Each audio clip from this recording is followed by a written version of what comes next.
चाणक्य बहुत समझदार इंसान थे। वो प्राचीन भारत में रहते थे। वो बहुत बड़े रणनीतिकार और इंसानों के व्यवहार के गहरे जानकार थे। उन्होंने ज्ञान का खजाना छोड़ा है, जिसे हम चाणक्य नीति कहते हैं। ये प्राचीन ग्रंथ हमें बहुत गहरी बातें सिखाता है। ये राजनीति, अर्थशास्त्र और रिश्तों के बारे में बताता है। ये स्त्री और पुरुष के बीच के जटिल रिश्तों के बारे में भी बताता है। चाणक्य की शिक्षा आज भी उतनी ही महत्वपूर्ण है। ये हमें एक बेहतर समाज बनाने में मदद करती है। चाणक्य की शिक्षा धर्म पर जोर देती है। धर्म मतलब सही आचरण। ये एक अच्छे समाज की नींव है। वो नारी शक्ति में विश्वास रखते थे। वो महिलाओं की ताकत, बुद्धिमत्ता और समझदारी को पहचानते थे। वो जानते थे कि सामाजिक व्यवस्था बनाए रखने में महिलाओं का कितना बड़ा योगदान है। उनकी शिक्षा हमें बहुमूल्य सबक देती है। ये हमें एक दूसरे के साथ सम्मान से पेश आना सिखाती है। नारी शक्ति एक संस्कृत शब्द है। इसका मतलब है महिलाओं की शक्ति। ये महिलाओं की अंदरूनी ताकत को दर्शाता है। ये सिर्फ शारीरिक ताकत नहीं है। इसमें भावनात्मक रूप से मजबूत होना, दिमागी तौर पर तेज होना और आध्यात्मिक गहराई भी शामिल है। चाणक्य का मानना था कि जो समाज अपनी महिलाओं का सम्मान करता है, वो तरक्की करता है। वो महिलाओं को समाज की रीढ़ मानते थे। महिलाएं परिवार का पालन पोषण करती हैं। वो आने वाली पीढ़ियों को आकार देती हैं। वो सबकी भलाई में योगदान देती हैं। चाणक्य की शिक्षा महिलाओं के सम्मान पर जोर देती है। वो उन्हें कमजोर नहीं, बल्कि बराबर का दर्जा देते थे। वो महिलाओं के नेतृत्व करने, प्रेरित करने और निर्माण करने की क्षमता में विश्वास रखते थे। वो उन खूबियों को पहचानते थे जो सिर्फ महिलाएं ही समाज को दे सकती हैं। उन्होंने महिलाओं की शिक्षा और उन्हें सशक्त बनाने की वकालत की। उनका मानना था कि जो समाज अपनी महिलाओं को सशक्त बनाता है, वो खुद को सशक्त बनाता है। स्पर्श संवाद का एक जबरदस्त तरीका है। ये प्यार, देखभाल और सम्मान जता सकता है, लेकिन ये एक गलत चीज भी हो सकती है। चाणक्य इस नाजुक संतुलन को समझते थे। उन्होंने सीमाओं का महत्व बताया। उन्होंने एक महिला के शरीर की पवित्रता पर जोर दिया। उनका मानना था कि एक महिला का शरीर उसका अपना है। किसी को भी उसकी मर्जी के बिना उसे छूने का हक क्यों नहीं है। ये शिक्षा महिलाओं को रोकने के बारे में नहीं है। ये उन्हें सशक्त बनाने के बारे में है। ये उन्हें ये तय करने का अधिकार देने के बारे में है कि उन्हें कौन और कब छू सकता है। ये उनके शरीर पर उनके अधिकार को पहचानने के बारे में है।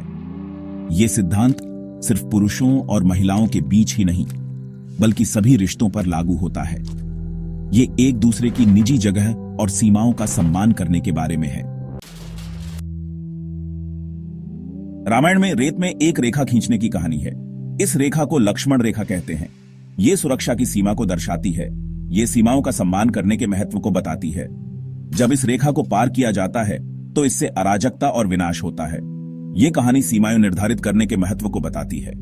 ये उन सीमाओं का सम्मान करने की जरूरत पर जोर देती है। चाणक्य की शिक्षाएं भी यही कहती हैं। उनका मानना था कि अच्छे रिश्तों के लिए स्पष्ट सीमाएं जरूरी हैं। उन्होंने सभी तरह के व्यवहार में सहमति और सम्मान के महत्व पर जोर दिया। उन्होंने सिखाया कि असली ताकत आत्मनियंत्रण और अनुशासन में है। उनका मानना था कि सीमाओं का सम्मान करना कमजोरी की निशानी नहीं, बल्कि अच्छे चरित्र की निशानी है। भाग 5, सीता, पवित्रता और शक्ति की मूर्ति। रामायण में सीता पवित्रता और ताकत की प्रतीक है। उनकी अटूट निष्ठा और साहस के लिए उनका सम्मान किया जाता है। वे कई चुनौतियों का सामना बड़ी शालीनता और गरिमा के साथ करती हैं। उनकी कहानी हमें मुश्किल समय में भी डटे रहने की ताकत सिखाती है। यह विपरीत परिस्थितियों में भी अपने मूल्यों पर अडिग रहने के महत्व पर प्रकाश डालती है। सीता का जीवन उनकी आंतरिक शक्ति का प्रमाण था। उन्होंने अटूट विश्वास के साथ कठिनाइयों का सामना किया। उन्होंने अपनी गरिमा से कभी समझौता नहीं किया। उनकी कहानी हमें सही के लिए खड़े होने के लिए प्रेरित करती है। यह हमें साहस और दृढ़ संकल्प के साथ चुनौतियों का सामना करना सिखाती है। सीता का जीवन सभी के लिए आशा और प्रेरणा की किरण है। भाग 6, द्रौपदी, साहस और प्रतिरोध की मिसाल। महाभारत में द्रौपदी एक और शक्तिशाली महिला है। वह अपनी बुद्धिमत्ता, साहस और न्याय की अटूट भावना के लिए जानी जाती है। उन्होंने अपमान और अन्याय का सामना असाधारण ताकत के साथ किया। उनकी कहानी हमें गलत के खिलाफ आवाज उठाने की सीख देती है। द्रौपदी का जीवन उनके धैर्य का प्रमाण था। उन्होंने पीड़ित बनने से इनकार कर दिया। उन्होंने सामाजिक मानदंडों को चुनौती दी। उन्होंने न्याय की मांग की। उनकी कहानी हमें अपने अधिकारों के लिए लड़ने के लिए प्रेरित करती है। यह हमें अन्याय को कभी बर्दाश्त न करने की सीख देती है। द्रौपदी का जीवन एक याद दिलाता है कि हम सभी में बदलाव लाने की शक्ति है।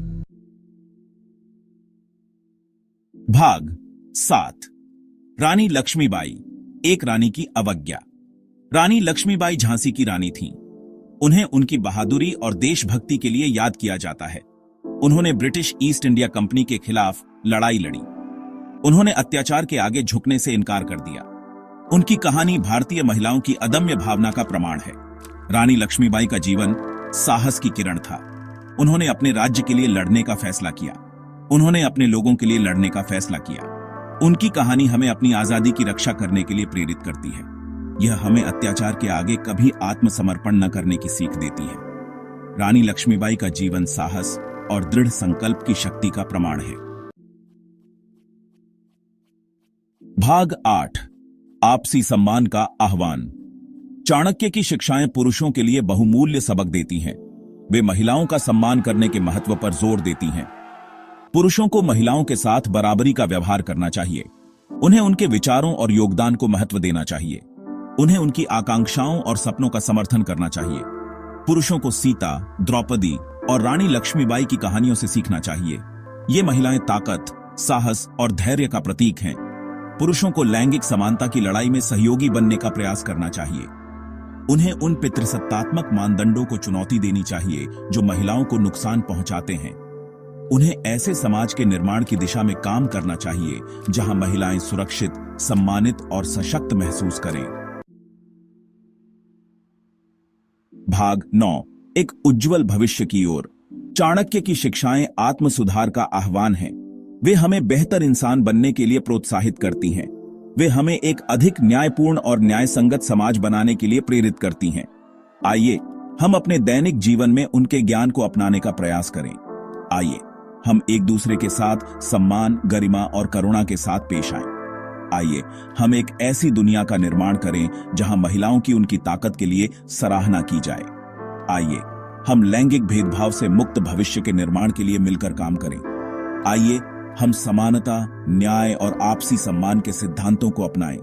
आइए हम एक ऐसी दुनिया बनाएं जहां हर कोई फल फूल सके और अपनी पूरी क्षमता तक पहुंच सके।